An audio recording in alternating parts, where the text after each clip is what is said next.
पर्यटक एवं तीर्थ स्थलों के लिए लोकप्रिय बिहार प्रांत की पावन भूमि वैशाली नगर, जहां 2616 वर्ष पूर्व अवतरित हुए जैन धर्म के 24वें तीर्थंकर और वर्तमान शासन नायक भगवान महावीर स्वामी की जन्म स्थली के नाम से विश्व में सुशोभित है। इस तीर्थ पर अनेक प्राचीन जैन मंदिर स्थित हैं, जिस कारण ये तीर्थ संपूर्ण जैन समाज की आस्था का प्रमुख केंद्र माना जाता है। क्षेत्र पर यात्रियों के लिए भोजन एवं आवास की समुचित व्यवस्थाएं हैं। तीर्थ क्षेत्र के दर्शन कर अपने जीवन को सार्थक करें। बिहार के पटना से वैशाली की दूरी महज 70 किलोमीटर है, जहां बड़ी ही आसानी के साथ देश के कोने कोने से भक्त पहुंचकर प्रभु दर्शन का लाभ प्राप्त करते हैं। आप भी ऐसे अति प्राचीन तीर्थ का दर्शन वंदन कर स्वयं को धन्य करें।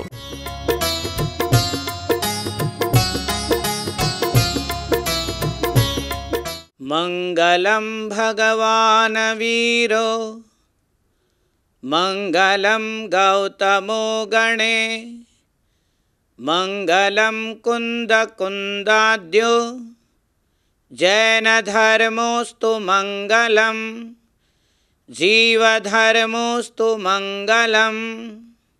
महानुभाव, आचार्य पूज्यपाद स्वामी,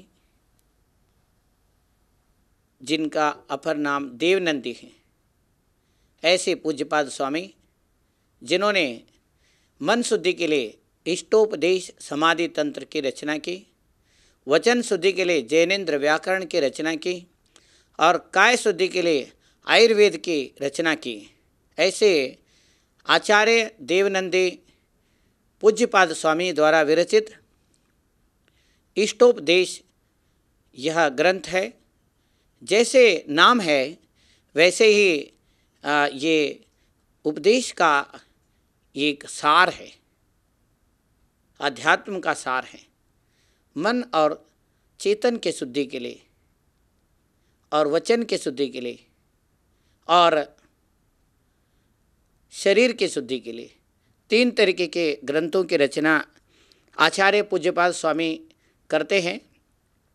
आयुर्वेद के द्वारा वात, पित्त, कफ आदि शरीर के जितने भी दोष है उन दोषों को दूर करने का विधि विधान पूज्यपाद स्वामी ने की और रसायन शास्त्र का इन्होंने बहुत सुंदर तरीके से व्याख्यान किए। उसमें खास तौर से पारे के बारे में बहुत ही ज़बरदस्त इनकी रिसर्च रही है। और भगवान महावीर स्वामी ऐसे कोई विषय वस्तु नहीं है जो जैन धर्म के माध्यम से, उपदेशों के माध्यम से बताया नहीं गया हो। महानुभाव, आचार्य पूज्यपाद स्वामी कितने सुंदर रचनाएं लिखते हैं जिससे कि तन, मन, चेतन पवित्र हो जाए। ऐसे इन सारे चीज़ों के पवित्रता के लिए, मन शुद्धि के लिए, वचन शुद्धि के लिए और काय अर्थात शरीर शुद्धि के लिए, तीनों के लिए अलग अलग तरीके के शास्त्रों की रचना की। ये स्वयं के कल्याण के साथ औरों के कल्याण का इन्होंने मार्ग प्रशस्त किया। ऐसे आचार्य पूज्यपाद स्वामी को हम बारंबार स्मरण करते हुए उनके द्वारा कहे हुए इष्टोपदेश का हम आपस में स्वाध्याय और इनका अंतिम रूप प्रवचन है। वाचना अर्थात शास्त्र के जो श्लोक है या गाथाएं हैं उनको वाचना करना। सूत्र पाठ, केवल श्लोक या गाथा है, सूत्र को केवल बोलते हैं, वो सूत्र पाठ है। और सूत्र पाठ के बाद में अर्थ पाठ, अर्थ पाठ के बाद में भाव पाठ। ये आचार्यों के जो विधि है, सिस्टम है। आचार्य पादमाचस्ते, आचार्य 25% पढ़ाते हैं। जो टीचर है, गुरु है, वो अक्षरों को देख करके बता देते हैं, जबकि अक्षर ज्ञान नहीं है, ज्ञान का साधन है। आचार्य पादमाचस्ते 25% पढ़ता है, पाद यानी 25%। पाद शिष्य स्वमेधया, 25% शिष्य जो है अपने बुद्धि के द्वारा समझ लेता है, ग्रास्पिंग पावर के द्वारा वो ग्रहण कर लेता है। जो टीचर ने बताया, जो बुक में लिखा है, उससे ऊपर उठ करके स्वयं से वो उसको ग्रहण करता है। आचार्य पादमाच्यस्ते पाद शिष्य स्वमेधया तद विज्ञ सेवया पाद, और उसके बाद विद्वान लोगों के संपर्क में आकर के उनके सेवा करके 25% और ग्रहण कर लेता है। इस तरीके से आचार्य पादमाचष्टे 25% टीचर और गुरु, आचार्य, लेक्चरर, प्रोफेसर जो भी हो उनके द्वारा 25% सीख लिया और बाकी 25% स्वयं बुद्धि के द्वारा और सुंदर तरीके से उसको समझ लिया, और उसके बाद 50% हो गया, और 25% जो है तद विज्ञ सेवया पाद है, विद्वान लोगों की सेवा करके उनके पास में उठने बैठने से उनसे मिल जाती है जो ज्ञान है। ज्ञान तो अपने अंदर ही है, उसका मंजन हो रहा है, ज्ञान का मंजन हो रहा है, मार्जन हो रहा है, ज्ञान का आवरण हट रहा है। वो ज्ञान का आवरण हटने को ही हम ज्ञान की प्राप्ति समझते हैं। वास्तव में ज्ञान तो स्वयं में ही है और गुरु एक साधन बन जाते हैं। शब्द शास्त्र सारे साधन हैं। और उसके बाद पाद काले न पच्यते, 25% जो है ना अनुभव के द्वारा स्वयं अपने आप ही जीवन में वो ज्ञान प्राप्त हो जाता है।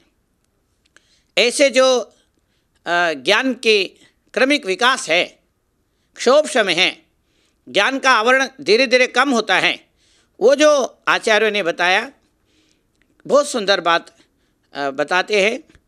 और पूज्यपाद स्वामी इसी कड़ी में तत्वार सूत्र के टीका में बहुत सुंदर तरीके से उन्होंने सर्वार सिद्धि का टीका किया है। और इनके पूज्यपाद स्वामी के बारे में क्या बताए, बहुत ही बड़े धुरंधर विद्वान थे।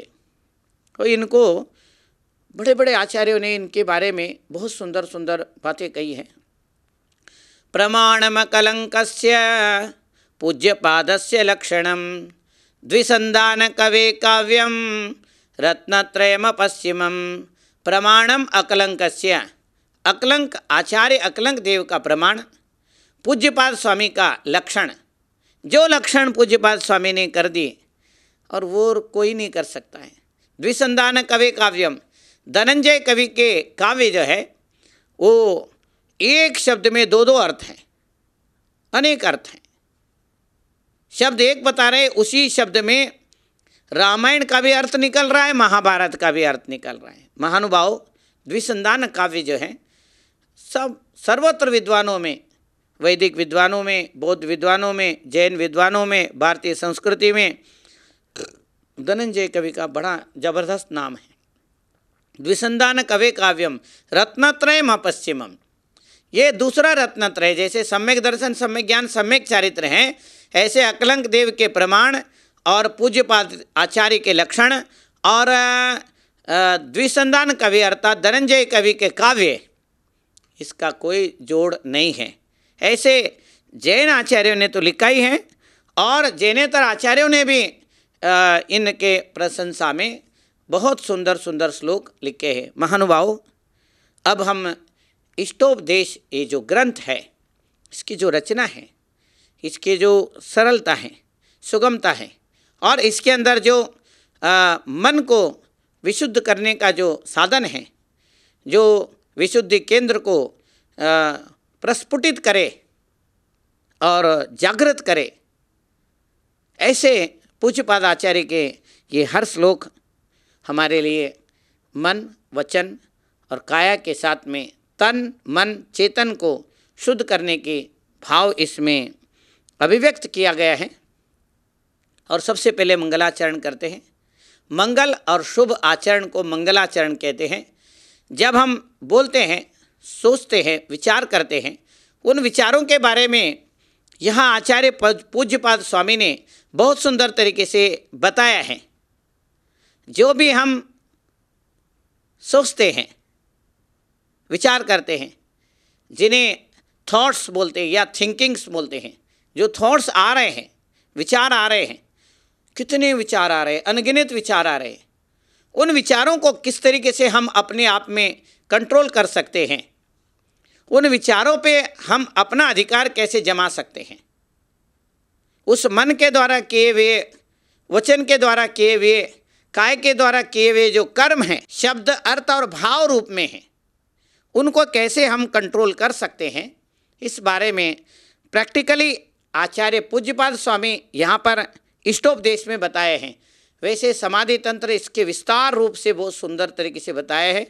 और हम जिस ग्रंथ का मंगल पाठ कर रहे हैं, जिसका प्रवचन हो रहा है, वाचना, स्वाध्याय करना, पृच्छना, आपस में डिस्कस करना, अनुप्रेक्षा, बार बार पढ़ना, आमनाएं मन में धारणा करना, और जब धारणा हो गई और अच्छी तरीके से वो हृदयंगम हो गया, दूध पानी के तरह हो गया वो ज्ञान, उस ज्ञान को धर्मोपदेश, ये धर्म है आत्मा के,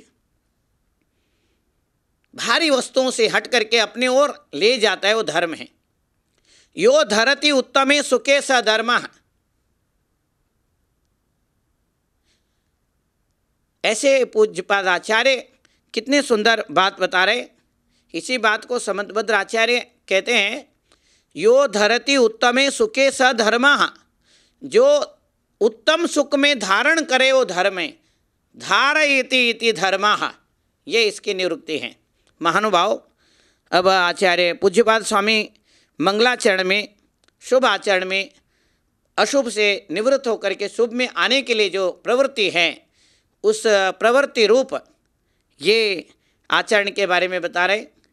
हम शुभ और अशुभ से, अशुभ से हट के शुभ में और शुभ से भी ऊपर उठ करके शुद्ध में पहुंचने का एक मार्ग जो है वो आध्यात्मिक मार्ग है। अशुभ निरंतर हो रहा है, उससे उठ करके शुभ में आना है। बहिरंता परस्येति त्रिदात्मा सर्वदेहिषु उपेयात् तत्र सर्वत्रम मध्योपायात् बहिस्त्यजेत्। तो ये जो आचार्य पूज्यपाद स्वामी बताते हैं कि बहिरात्मा, अंतरात्मा, परमात्मा।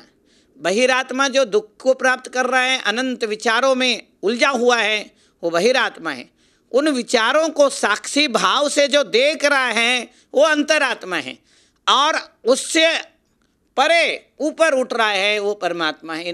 विचार और कर्म से परे हो जाना, परम तत्व को प्राप्त, स्वयं परम तत्व है, स्वयं के अंदर सब कुछ है, पर आवरण के वजह से ये जीव इन कर्मों के बीच में फंसा हुआ है।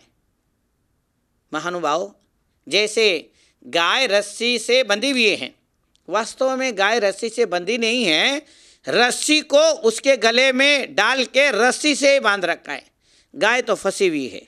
ऐसे ही जीव भी कर्मों से बंधा हुआ, हम कहते हैं, वास्तव में कर्म कर्म से बंधा हुआ है। ये जीव उसके अंदर गाय की तरफ फंसा हुआ है, और वो जो कर्म है उससे जो मुक्ति है, उसी के बारे में आचार्य पूज्यपाद स्वामी मंगलाचरण में कहते हैं, यस्य स्वयं स्वभावाप्ति रभावे कृत्स्न कर्मणा तस्मै संज्ञान रूपाय नमोस्तु परमात्मने। महानुभाव, पूज्यपाद आचार्य कहते हैं, यस्य स्वयं, जिसको स्वयं स्वभावाप्ति, स्वभाव की प्राप्ति हुई है। हर आत्मा में परमात्मा का निवास है, और उस निवास को जिन्होंने स्वयं को प्राप्त कर लिया है। महानुभाव, कितने सुंदर बात आचार्य पूज्यपाद स्वामी कह रहे हैं। हर व्यक्ति के पास वो अनंत सुख है, अनंत दर्शन, अनंत ज्ञान, अनंत सुख, अनंत शक्ति से संपन्न यह आत्मा हर आत्मा में है। एक छोटे से चींटी से लेकर के हाथी तक, डायनासोर तक, वायरस से बैक्टीरिया है, जितने भी जीव जंतु हैं, हर जीव में वो अनंत शक्ति है। वो ब्रह्म और परब्रह्म तत्व से जुड़ा हुआ है निरंतर। महानुभाव, वो जुड़ा हुआ होता हुआ भी भिन्न है। बाहर के इन सारे वस्तुओं में जिसका कोई लेना नहीं देना नहीं, निरंतर छूट रहा है। जैसे बचपना छूटे, जवानी छूटे, बुढ़ापा तो छूट ही जाएगा। तो महानुभाव, ये पर्याय हैं, ये अवस्थाएं हैं। इसी को माया कह सकते हैं, मोह माया, जिससे को पकड़ के बैठे ये हमारा है। मैं सुखी हूँ, मैं दुखी हूँ, मैं रंक हूँ, मैं राव हूँ, मेरा घर गोधन है। ये सारे चीज़ें जो हैं, जैसे चैडाला में भी बताया, मैं सुखी दुखी मैं रंक राव, मेरो धन ग्रह गोधन प्रभाव, मेरो सुततिय में सबल जीन, बेरूप सुभग मूरख प्रवीण। ये सारे चीज़ें बताया है आचार्यों ने कि अपने आप को समझ रहा है, मैं सुखी हूँ, मैं दुखी हूँ, मैं रंक हूँ, मैं राव हूँ, मैं राजा हूँ, मैं प्रजा हूँ, मैं फलाने हूँ। अरे कुछ भी नहीं है, ये तो केवल एक सोच है। अगर सोच को हटा के देख लो तो कुछ भी नहीं है। नाम भी हमने इस शरीर के पहचान के लिए, व्यवहार के पहचान के लिए रखा है, ये भी माता पिता ने रखा है। महानुभाव आचार्य कहते हैं, जिन्होंने इनसे परे होकर के संपूर्ण कर्मों को नाश करके अपने स्वभाव को प्राप्त किया है। अभावे कृत्स्न कर्मणा, अभावे का मतलब संपूर्ण कर्मों के अभाव कर लिया है, क्योंकि स्वभाव को प्राप्त किया है। जो कर्म विभाव था, विकृत भाव था, शांत हो गया, स्वभाव को प्राप्त कर लिया। वो कैसे? जैसे पानी को गर्म कर लिया, थोड़ी देर रख लिया, उसके बाद जैसे ठंडा था वैसे हो गया। ऐसे ही अगर इन सारे कर्मों से या ये कर्म का अभाव हो जाता है तो स्वभाव को प्राप्त करते, उन्हीं को हम परमात्मा कहते हैं। तस्मै संज्ञान रूपाय, तस्मै संज्ञान रूपाय, ऐसे केवल ज्ञान स्वरूप मात्र ज्ञान रह जाता है, सोच साइड में रह जाते हैं, अशुभ विचार साइड में रह जाते हैं, शुभ विचार वो भी साइड में रह जाते हैं। केवल एक आनंद स्वरूप आत्मा का अनुभव करता है, वो अंतरात्मा है। बहिरात्मा बाहर के वस्तुओं का अनुभव करता है, अंतरात्मा शुभ विचारों के साथ में अपने अध्यात्म का अनुभव करता है। अब परमात्मा शुभ और अशुभ कर्मों से ऊपर उठ जाता है, मोहिनी कर्मों को नाश कर लेता है और चार घातीय कर्मों को नाश कर लेता है, तो वो स्वयं के स्वभाव को निहारता है, ज्ञाता दृष्टा बन जाता है, केवल ज्ञान को प्राप्त कर लेता है। और जो आटो कर्मों को नाश करता है, अभावे कृत्स्न कर्मणा, सिद्ध भगवान को नमस्कार किया है। तस्मै संज्ञान रूपाय, ऐसे केवल ज्ञान स्वरूप सिद्ध भगवान को, अरिहंत भगवान को नमोस्तु परमात्मने, परम आत्मा।